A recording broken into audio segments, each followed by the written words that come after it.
Hey, friend, welcome to another episode of the Follow Up Question. Glad you're here. This is another episode where I'm the guest. This is my appearance on the Curiosity Invited podcast with David Bryan. And we get into some topics that I don't know that I've ever spoken about in depth publicly about why I started the show and some of the feelings and motivations behind it and what I hope to do with this show. And coming up on, 4 years into putting this show together, it's a really good look back at the start of this show and why I'm doing the things that I'm doing, trying to take in my experiences and match them with my communications and journalism roots to bring about hopefully some positive change in the world. So that's what you're going to hear in this episode. And so my question for you before we get into this episode is, have you gotten a copy of my book, Can I Ask a Question? It's available on Amazon and Barnes and Noble. And also you can get it on my website, michaelashford.com/can I ask a question, all one word. And if you order through my website, you actually get a signed copy from me. But if you haven't gotten a copy of the book yet, please do so. Please help support me, help support the show, help get this message out there to the world. I've had several people buy the book and then order copies for friends. And that means the world to me when that happens and when I get those stories. So I would be super appreciative if not only you order the book, but then once you got it and read it, go and leave an Amazon review and let others know what you think so others can find it. That is it for me. Let's get into this episode. I appreciate you listening. I appreciate you following along. Let's communicate well with each other, okay? Here is my episode, my interview with David Bryan on his show, Curiosity Invited, coming up after the intro.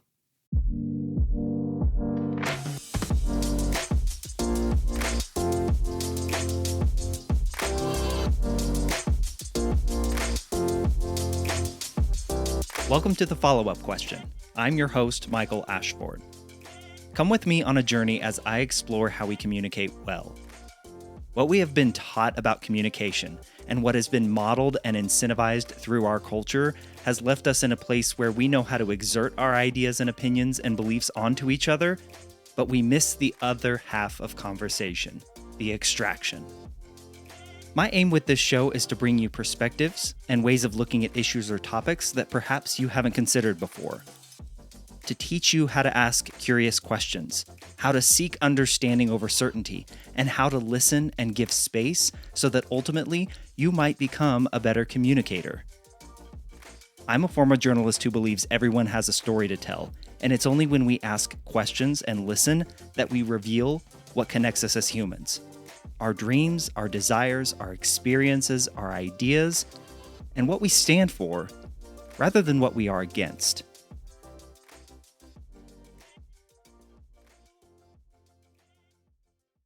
Well, hello, everybody. Welcome to Curiosity Invited. I'm David Bryan, and today I have the great pleasure of speaking with someone who I don't know very much at all, named Michael Ashford. That name may be familiar to some people. He is a podcaster, a speaker, an author, a citizen journalist, a person attempting to do good in the world and encourage others to do likewise. Michael, welcome and thank you for showing up here. And I want to make sure to mention that podcast. The podcast is the Follow-Up Question, and you can find it, as far as I can tell, everywhere. Everywhere. Everywhere. As we podcasters say, everywhere you get your podcasts. Everywhere you get your podcast, exactly. And he was. Is it still up or is it down? That former podcast, the Dad's Fitness podcast. Yeah, the Fit Dad Fitness podcast is no more. It's out there, like the shell of it is out there, but you can't get any of the Can't get it. episodes anymore. Yeah. Well, sorry to disappoint anybody Yeah. looking for that, but but that's not how I made contact or got into contact with Michael. Michael reached out to me after viewing one of my podcasts, I think with Daryl Davis and Jeff Scoop.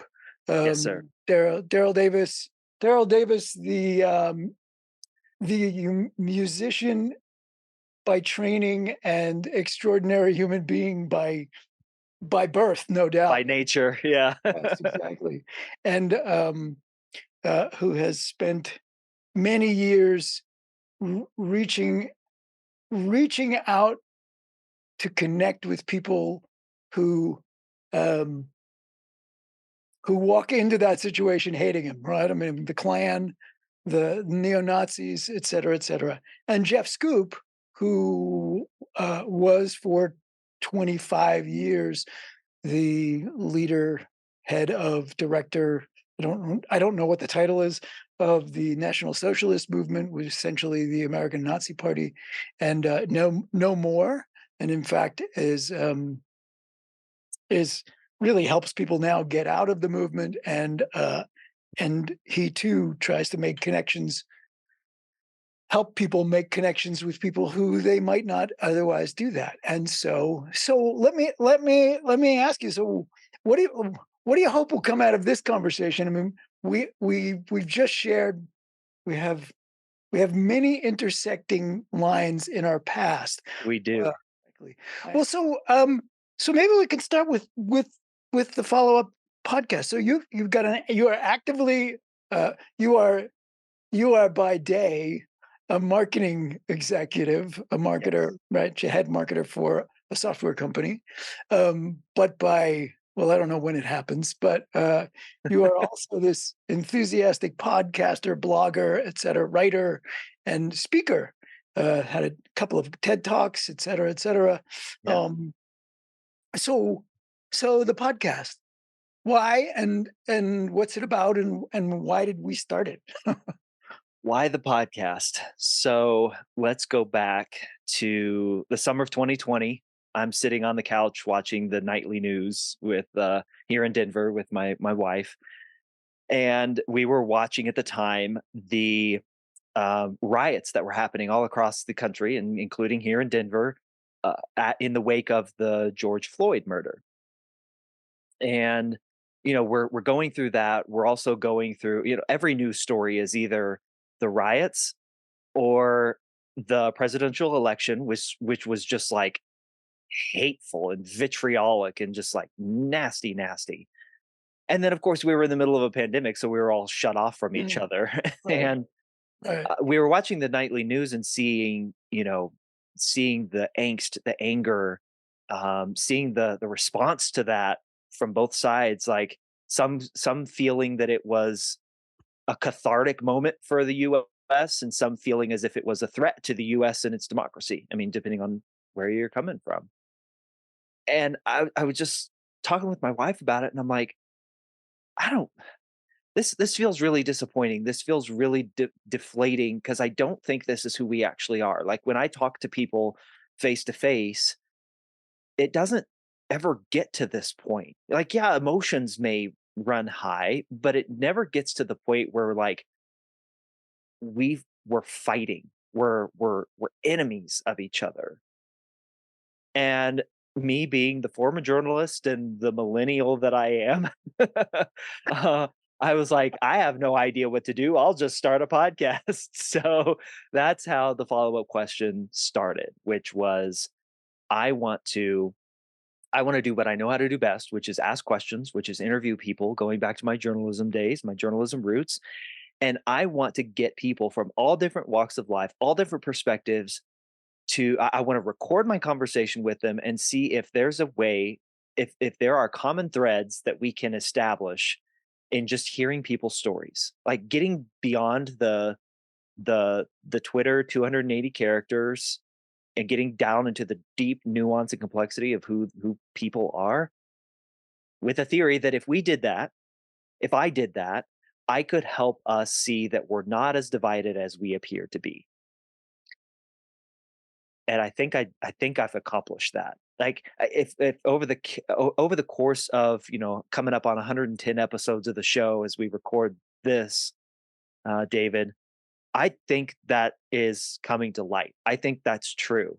What I don't think is true is I don't think we like that at first pass. The idea of finding common ground with people we disagree with, like Oh most yeah. people don't like it. So I've had to kind of switch gears a little bit and talk more about, okay, maybe how do we communicate better across divides? Like, let's maybe not lead with finding common ground.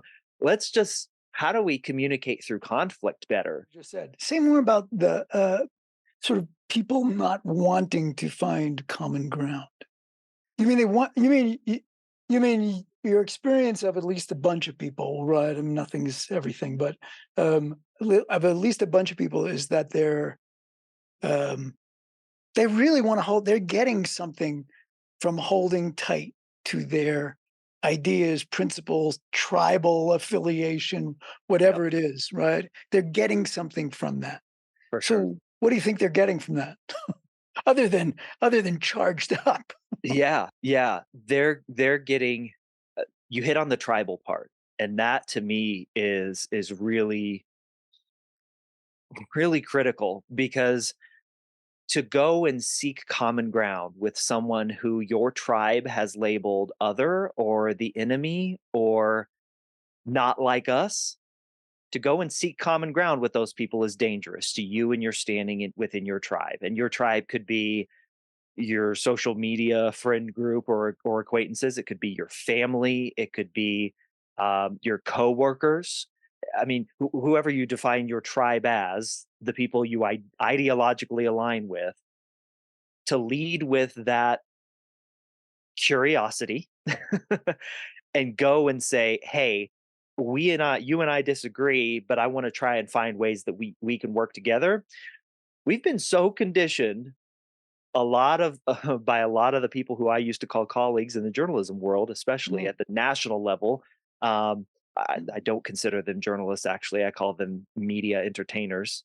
mhm, But there are people that profit off of conflict entrepreneurs who profit off of our conflict, profit off of us staying in our tribes, profit off of us not trying to seek common ground and right, have constructive dialogue with each other when we disagree. yeah. So, I mean, I drama sells, absolutely. yeah, Conflict sells. it is. Yeah. It's a protective measure. It feels safe to stay in your tribe and not go seek common ground with other people. So So it did you is. have you had experiences on your podcast where you were trying to talk with people and it ended up being, uh, they don't really want any part of it? Thankfully, Or no. no, that's Thank good. Thankfully, no. Yeah, more in the context of trying to build a following for that show has been difficult. I've made sure that I've brought people onto the show who I know are willing to go there with me. Right. That we don't always agree. I don't. An assumption that I sometimes fight with my show that I've heard from people is that everyone that I bring on my show, I agree with them on everything, and I simply don't. Mhm. In one of my TEDx talks, I reference a conversation that I had with a man named Andy Norman, who coincidentally I just scheduled today his follow up episode with. He's coming back to the show, but I'm a lifelong Christian. Andy is an atheist, and we had a fantastic conversation.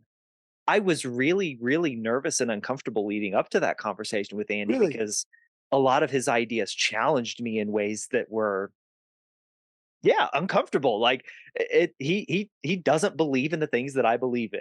His my faith, he believes is sort of like a mind virus. Mm. But I had to press into that conversation. Yeah. I had to. And he and I have so much respect for each other. Like I respect him and his ability to think through and be open to that conversation every bit as much as, and he's told me this, he respects my willingness to go there with him too. Mhm. I wasn't trying to change Andy's mind in that conversation. And like I said, I'm bringing him back because he's got something to say. We Mhm. do have common ground, but absolutely, conversations have been challenging for me. I don't agree with everything, but the people that I do bring on are at least willing to go there with me. They're And why do you think that is an impediment? Well, maybe it's just the answers itself. I was gonna what you because you said in building a following for the show, that's been a challenge. And is that simply because, we live in a world where where conflict sells. I mean, people want, I mean, I know I run into that as well. I mean, and the people that say, you could have asked this question, like, to get, and I was like, look, this is not about gotcha. Right. It's not about trying to find where's the soft underbelly that I can strike at. It's about, you said it a moment ago, right? I mean, it's people people telling their stories and people listening to other people's stories. It's an unbelievable, as far as I'm concerned, an untapped wealth of just gems, right? Oh, Just all this treasure, not all of it that you necessarily want, but yeah. but boy, there's a lot of intelligence in every direction that's untapped, just embedded in people's stories. And that absolutely, I'm sorry for that. I have this on because I have this on because I have a camera that I'm going to have to restart at one point because it only goes for 30 minutes or Oh, whatever. hey, But I've been there before. yeah, So exactly. you hit on something there, David, though. I mean, your show, Curiosity Invited, you're inviting people to dig in and follow their curiosity about others. And that is not something that we are often incentivized. Like that is not modeled for us in a lot of our culture today. Yeah, It's not how we're taught. We're taught to be certain. It is modeled to us to be certain, to have a stance, to hold steady to that. And if you waver from that, then you're a flake, right, right? right. You're I mean, wishy-washy. yeah. I mean, why did you Yes, name your show Curiosity Invited? yeah. What was the impetus for that? Well, for me, it was, I've been in education. Most of my professional career was in education. Started a school, ran a school, teacher, blah blah blah, and and at some point, just looking at the world, looking at the demographics, looking at the speed at which things are moving, that the idea that we can prepare people now for their future became absurd. That realization that the world is moving at a speed was so then what is the goal of education? And for me, the answer was,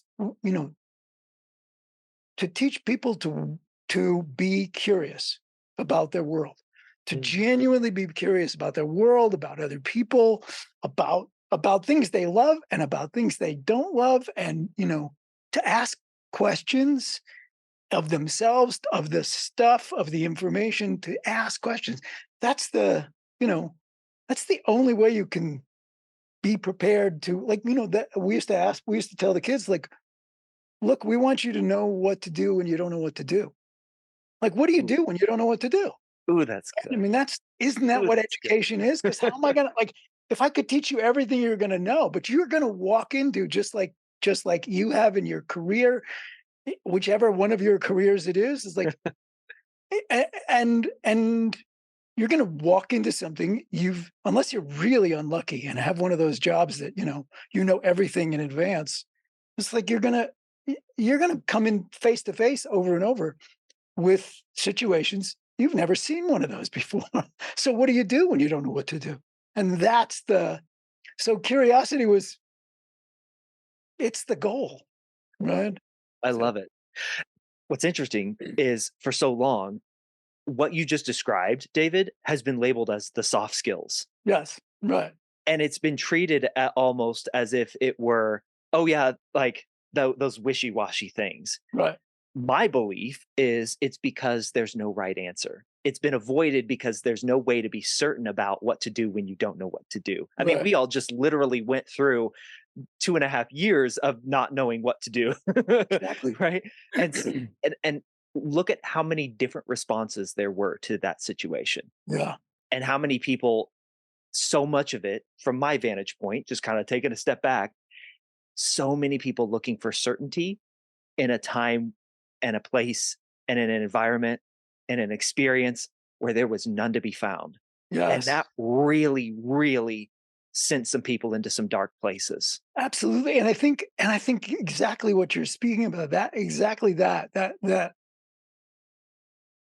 had more people sort of grown up with a value for being curious about the ever-changing world, there would not have been so because what's so often the refrain of the people who are really angry about that is that they lied to us.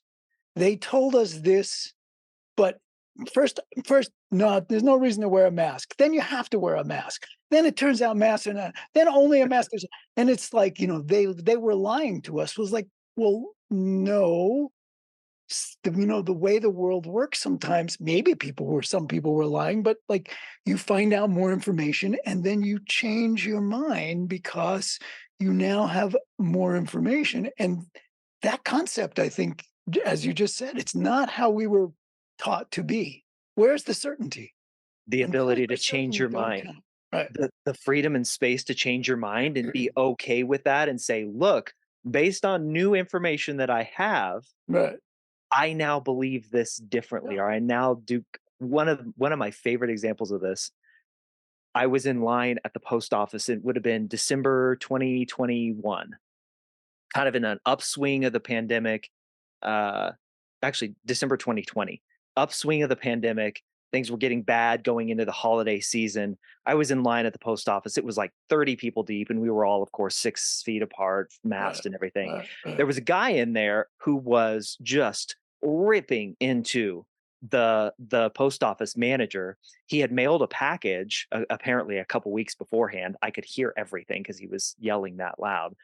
Um, and he was mad because it hadn't been delivered on time.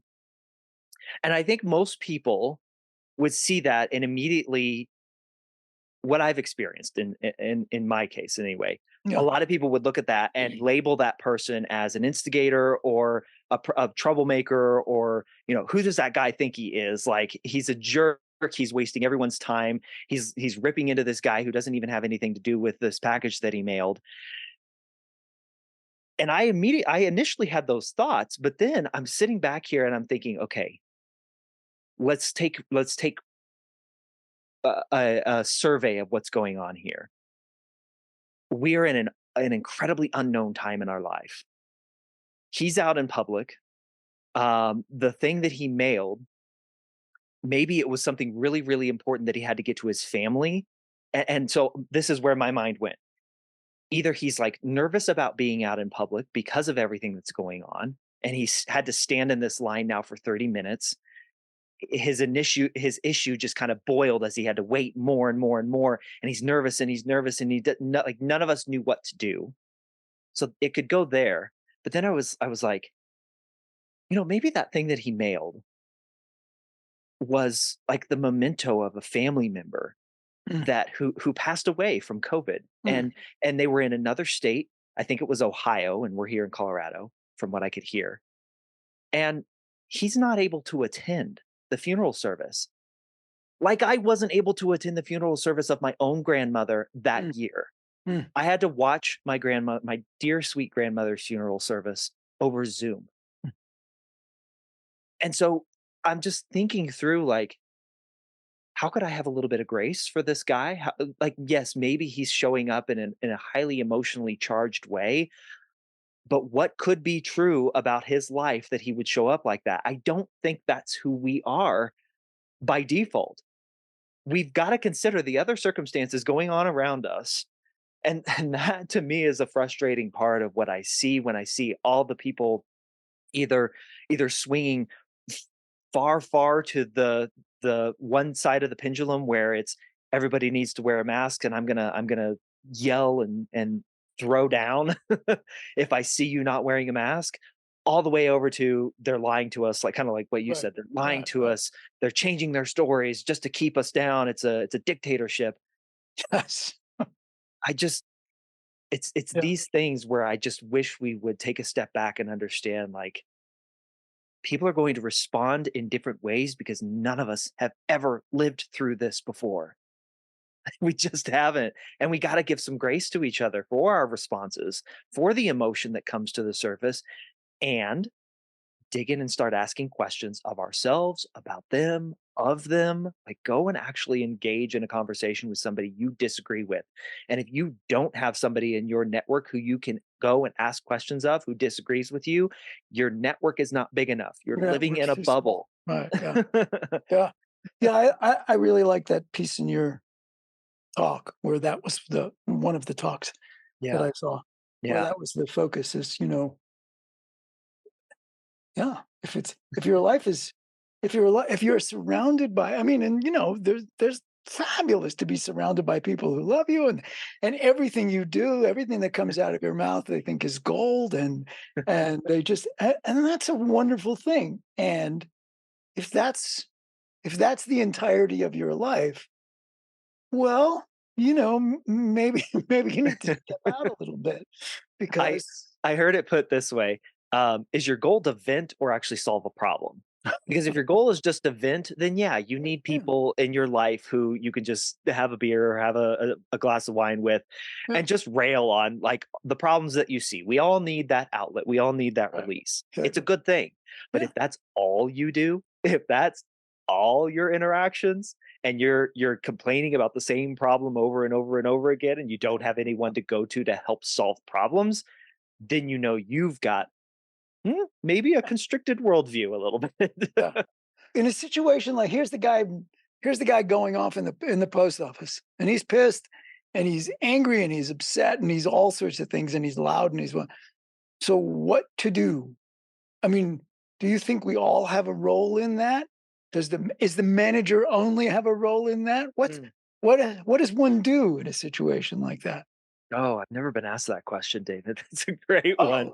Oh, um, we can cut it out if you want. no, no, no, No, no. I keep it in. I love it. yeah, Um, I've actually because this is something I've been thinking a lot about lately. Is like, what is our place to yeah, step into those situations? Monica Guzman. I don't know if you know her. yeah. She wrote Braver Angels, yeah, the lady. Yeah, Braver Yeah, Angels. She wrote the book. I never thought of it that way. yeah, One of the things that she wrote about and that we've talked about is getting an understanding of the context of the situation and if the conversation can be had in the most effective way in that situation. Obviously, in that post office scene, if he had gotten physically abusive or violent, as a guy who works out and lifts and takes care of himself, I would have stepped up. Like, let's be clear there. I would have stepped in. But for that kind of emotion, for that kind of situation and scenario, I felt, and I do agree with Monica on this, that the situation for having that conversation that was not ideal. We were in line waiting for all these other people were waiting. Emotions were of all the other people in line were rising, getting irritated. And so for me to have any real effect beyond just letting him say what he needs to say and get out of there, I'm not sure I would have been able to contribute much help. yeah, Um, in that instance, I thought the post office manager's response was great. He was just like, he listened. He was like, I will do what I can. Give me your phone number. I will call you if we can track this down. I don't know where it's at, but I will do my best to find it. And, I think probably that night that guy went home and was like, yeah, it was probably a little too yeah. much. I was kind of an asshole. Yeah. Gosh, Yeah. well, maybe I need to apologize. Maybe I'm not. not sure. Yeah. I'm not sure what I could have brought to Yeah, help that situation. So what Monica advocates for is taking stock of our ability to speak to that person in a way that can de-escalate the situation. If it's right. a really if it's a really public forum, for instance, on social media, I'm probably not going to solve much issues on social media. There's nothing I can do in that situation at the post office to really de-escalate. I'm just a guy in a mask, 5 people deep, trying to mail a letter. I mean, I think that there's real wisdom in the look, everything is contextual, and sometimes the context does not lend itself to Yeah. a more thoughtful conversation. Yeah. Putting on a cape and, running around town trying to de-escalate is maybe that's a maybe that's a job for a superhero, but but the The hard David, because the hardest thing to do is to gauge, like, how much trust can I build with this person right away? right. And in some instances, maybe that is true. You've gotta gauge things like the emotion being displayed, how much time you can possibly devote to trying to build trust, because that is the bedrock of trying to solve any problem.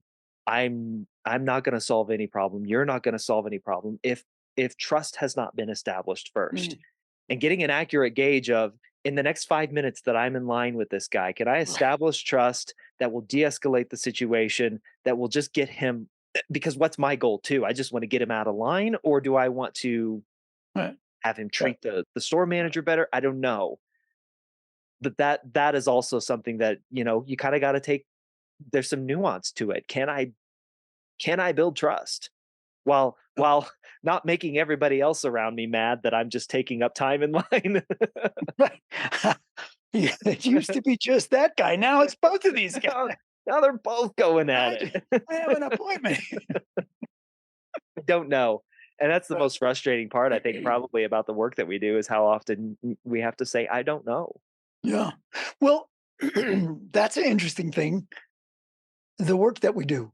So your work is, you think of what you're doing as work. I don't mean that as work, in that as if Yeah. it's drudgery, but but but it's a meaningful contribution. You're doing something in the world that is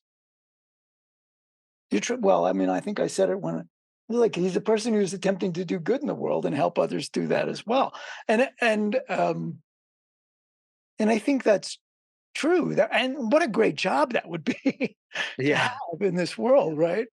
Somebody whose job is to contribute. And wouldn't that be nice if we all saw that as, Yeah. that was at least our second job, if not Right. our first, Right right? now it's kind of a hobby for me. Yeah. It's a very public hobby, driven by, yeah, a desire and a want to see us relate to each other better, to see us communicate better with each other. I think we just have not been taught how to communicate well with each other. Yeah. And you know, we collectively are going through such a peculiar time Mm.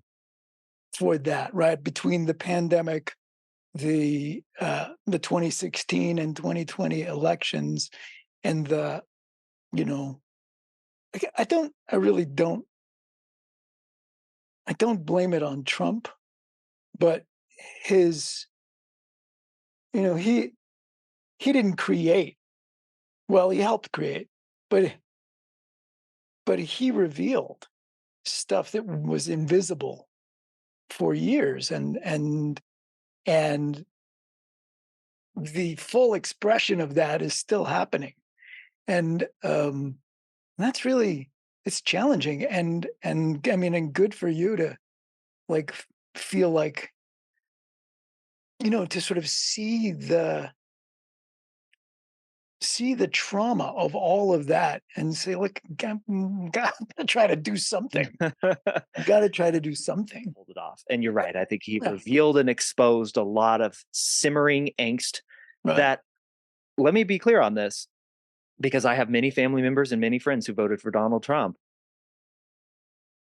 who, for very legitimate, good, real reasons, that for years of not feeling as if they were heard or allowed to speak those feelings. You can read, and you can say allowed to by whom, but anyway, they're not bad people. I don't believe the majority of them are bad people. I think They that's had very real reasons that were left simmering too long, and it just took somebody with that level of mm, bombastic personality, who really didn't give a crap yeah, about what anybody else was going to say about him, to lift that lid off the pot and just like, and then just like stir it up a little bit more. Okay. There's a lot of people across the political spectrum who make a living doing exactly what he did. yes. He just happened to be in the highest office in the country. I think that's right. And not that we want to get into a conversation about the political. Well, who knows? But you know, takes a certain person to make that sort of mess in a kitchen and not give a shit about cleaning it up or even Uh, helping clean it up. And I so mean, that's the piece that is troubling to me is like, I I lived with 5 guys in a house in college. There oh are yeah, people who will not clean up a oh kitchen after totally. they made a mess. So in addition to this podcast, to your podcast, which I think is a great thing, um, and you are also writing a book I or have am. written a book or Yeah, I'm in the editing stages right now. I'm right literally right now my editing is I'm reading it out loud to myself and I have my red pen that I'm marking up a physical copy that I printed out. So very cool. that's what's going on right now. And what is the book about, or do you not want to speak about that? But Oh no, no, no, no, we absolutely can. It is um if you've seen my TEDx talks, my first TEDx talk, which was called Can I Ask a Question? That's the title of the book. And it is my first TEDx talk is kind of like the intro to the book.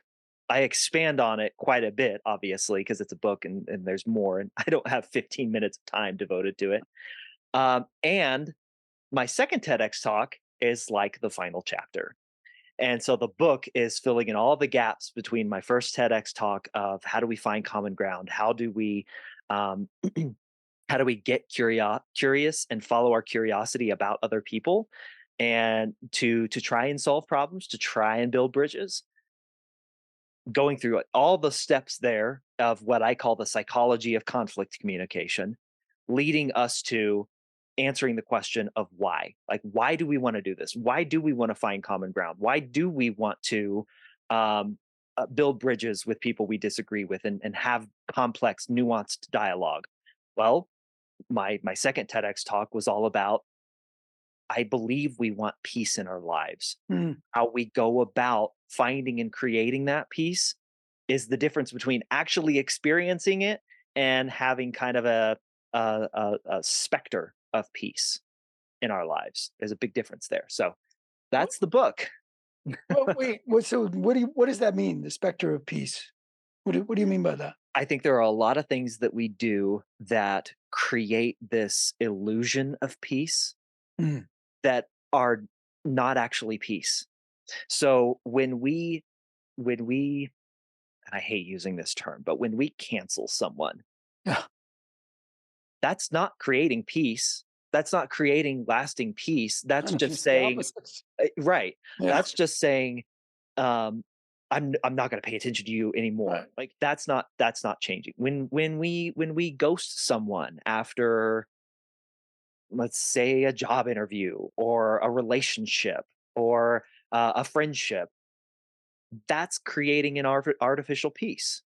When we only watch or consume content from our point of view, that's creating an artificial peace because it doesn't actually solve any problems. Like it doesn't actually do anything to help solve the thing that you are fighting for. Mm, In a lot of ways, on the flip side, fighting against, because you always know that in the background, that problem still exists.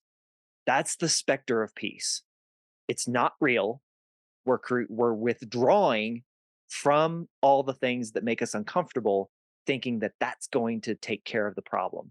And all it does is it simmers, it festers, until it eventually boils mm. over when somebody comes along and takes the lid off the pot. Well, I have a couple of questions. Is what, but one is, why are you concerned about these things, right? I mean, so what? I get that you're watching the the protests on TV, and you're talking to your wife, and it's like, is but what do you have any insight into where that where that strand of who you are came from that is concerned about this? Because you could live a life of, you could cloister yourself in a particular way and avoid those people that, etc. So where'd that come from? God, I love this question, David. um, I mentioned earlier that I have a lot of family who I lived in Kansas, red state, a lot of Republicans. I grew up a Republican. Um, when I met my wife, here's one of the major issues that got me thinking in this way. My wife, shortly after we were married, got a job as an advocate at a domestic violence shelter. She was a case manager and advocate for survivors of domestic violence and sexual assault. And to me, I had gone my entire life, looking from the outside in, saying, you know, why would a woman stay in that situation? Why would she not just leave? She's got all the services and capabilities to do that, not understanding the deep trauma, the deep complexity of those decisions and the ways that it is not just that snap easy decision for a woman to leave an abusive relationship. And my wife's hearing the stories that my wife would come home from work and tell me about that radically shifted my the way I saw the issue, the way that I saw the responsibility in those scenarios of who should be responsible for for getting women out of violent relationships, for instance. Even just the fact that you know, changing my language to domestic violence being a woman's issue to domestic violence is a men's issue. Even that perspective shift and her guiding me through that got me thinking, what else do I don't know? Mhm. Like what other issues if I was like this blind to the intricacies and the nuance of what it takes for a woman to leave an abusive relationship and how systems are set up to make it so very difficult for her to do that. What else? What else could I be missing? And so I started that kind of got the ball rolling for me to get into this mindset of questioning, asking questions of myself and what it is that I believe and how I came to those beliefs. Like one of the questions that I ask in my book is the first time you ever voiced your political opinion on something, was it yours or was it the makeup of your parents, your friends, your uh, people who served as a parental influence, your pastor, like whose political opinion was it? Was it something that you had come to yourself, or was it the makeup of other people's political Mm. opinions fueling into that? And I asked myself that question. I was like, oh yeah, this is like the first time I ever voiced that I was a Republican. I probably was 13, 14 years old. And I just said whatever my parents said or my grandparents said or like what I heard at church. But there's been some tricky conversations. There's been some moments where my members of my family have that hasn't set right with them. That My piece, your political affiliation. my shift in political affiliation. Yeah. Um, but those conversations with my family like hurt, man. Um, feeling that judged, misunderstood, Mhm. um, hurt. But those types of conversations, those relationships being strained in some ways, in the ways that they were over political affiliation, plus the conversation that I or what I just mentioned with my wife and me asking these questions of myself, it is now when you marry that with my training as a journalist and wanting to hear people's stories and knowing and believing that everyone has a story to tell and that oftentimes my colleagues in journalism can manipulate a story based on the absence or removal of context and detail. Mm. That is not who I wanted to be. Yeah, I get it. I don't Yeah. know if that answers your question, David. Like No, yeah. Yeah, it's well, it's, you strike me as a person here. Here's my really bad psychology. Um, uh, you strike me as a person that is willing may be the wrong word. You may be compelled to ask yourself to ask yourself questions and take both the question and the answer seriously. It's that whoops, it's anybody can get around any question if they really want to and all. But but there are some people who, you ask a question or you hear something and it's kind of like the thread on your sweater Yeah, that you like, you just, oh God, there's a thread and you just sort of you want to get rid of it. But it's one of those that sort of starts to unravel the sweater because you keep picking at because it. it's the sweat. It's not just an errant thread. It's Yeah, suddenly the whole sweater can start to come apart. And I think that's, you know, I think I I long for a world in which more people do that, right? me Really too. take their own questions and their own answers and other people's seriously. And Me yeah, too. Me yeah, too. I know yeah, I sound exhausted and exasperated here, but it's a hope. It's not an exhaustion or an aspiration. right, It's a hope because I know I just know the quality of conversations and relationships that can be had when you approach division and divisiveness this way. yeah, I the thing that I have discovered the most in doing the follow-up question podcast and doing all the research and interviews that I've done for that show is the people who are are most willing and best able to have these difficult conversations are the people who have a level of self-awareness that they know that they can't possibly be right about everything 100% of the time. And so that unlocks their curiosity because they say, well, if I know I can't be 100% right, what could I be wrong about? I want to find out. I mm, want to find out. And they first do that by asking questions of themselves. They get introspective. They start asking questions about what it is they believe, how they came to those beliefs, what's been true in their life that would have maybe influenced that belief. And it's not a questioning of themselves to say, oh, I'm wrong. It's just I want to know where I came from, like where I got the makeup of who I am, what's been influencing that. mm, Because if you can do that, then you can better articulate why you believe something or how you came to that belief. Those people then take that curiosity about themselves and they turn it on others. And they say, they're still in their mind, they're still getting introspective and questioning within themselves, but they start asking questions about others. Well, if I believe that, how might somebody who grew up differently than me, or who had different influences than me, or lived in a different neighborhood than me, how might they experience the world?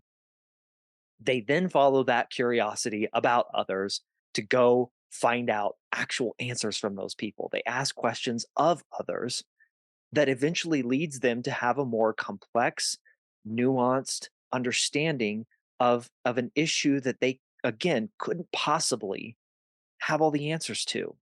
It's just not possible. And they understand that. That's the kind of person I want to be. And I mm. don't get it right all the time. I certainly have my snap judgments and my opinions about things Oh that yeah, you they're know fun. Well, it, yeah, and it makes you feel good and right and righteous. yeah, And it's really deeply uncomfortable work to question yourself. right. Righteous indignation is a wonderful feeling. Oh, oh Yeah, my goodness. yeah, Boy, does it make you feel important. unbelievable. Um, does you made reference to you grew up Christian and you still are. Um, is that does that does that give you a backstop to lean like no further than that there are some one can question everything and and is there some territory that uh, beyond which you will not go or you think you should not go because of that upbringing, because of that faith, because of that belief, whatever that language is. Yeah, yeah. If there is, I haven't found it yet. If there is, I haven't found it yet. Cool. My faith looks probably very different than a lot of Christians. And I don't say that to prop Yeah. myself up. It is just There is a culture in Christianity, especially here in the United States, that we don't question things. Right. That's not being faithful. Right. I take the other tactic. I think God wants our questions. I Mm. think God wants our uncertainty, because how could we how could we possibly be certain in an everlasting eternal God?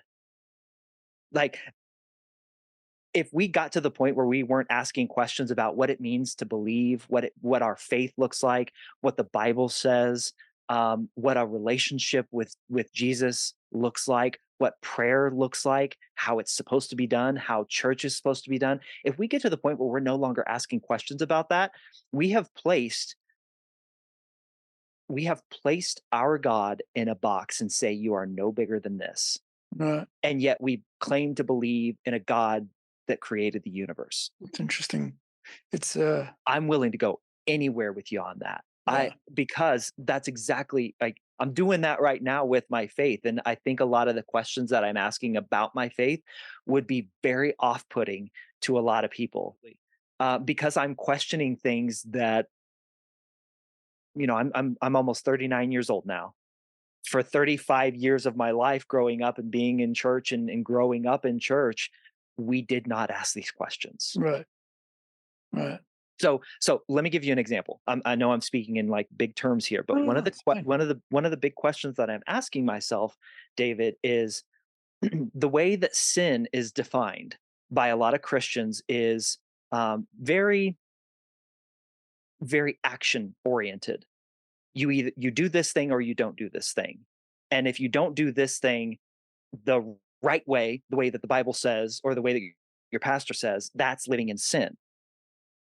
I have been exploring and kind of asking questions of myself, of God in prayer, of pastors who I know and trust, who I can have these kinds of conversations with. What if sin was actually the distance away from your relationship with God? What if living in sin was you were further away from having a relationship with God? And the closer you were to God, to having that relationship, to being in community with God, what if that made you less of a sinful person? And it because if you live in a relationship with God, then your life will look differently. Like, let's take the 10 commandments. If you have a relationship with God, are you going to lust after someone else? Probably not, because you're going to see that they were divinely created. You're going to see that they have their own righteousness, their own bodily autonomy as a creation, as a created being. Are you going to murder? Well, no, you're not going to. Are you going to be greedy? Probably not, because you know that through your relationship with God, you've got all the sustainment that you need, and that you don't need these material things. You can want better for yourself, but it doesn't have to go into the greed. So one of the questions that I'm asking is, what is sin, and Mm. is it defined as the act of not doing something, or doing something that is not okay, or is it our distance from God? Just one of the I Yeah. know it's not perfect, but these are the questions that I'm willing to go in, and these are the questions that I am asking myself, because it is that deeply important to me. Hmm. That's great. Did you think you'd be speaking about this today? On a show like Curiosity Invited, I had to have known at some level There it that it was is. gonna be it was gonna be possible. Well, I'm looking at the time because I know you have yours is limited and mine is as well, and so maybe there's a part two. Maybe there's a Maybe there's part a part two 2. I to also think dive there's more deeply into that conversation. Yeah, I also think there's a need to get you on my show here, David, so And we'll you make sure well, that you just ask and that would be happens. fun. That would be fun. Um, Absolutely. well, Michael Ashford, Thank you. The follow-up conversation. Thanks so much for doing this. We barely scratched the surface about Daryl Davis and Jeff I Stewart. know it. It's just like, so there will be a part two. Let's Uh, do it. so Because those two are some of great my biggest characters. inspirations. I mean, if you Yeah. want to understand the psychology of change, Yeah. go listen to them.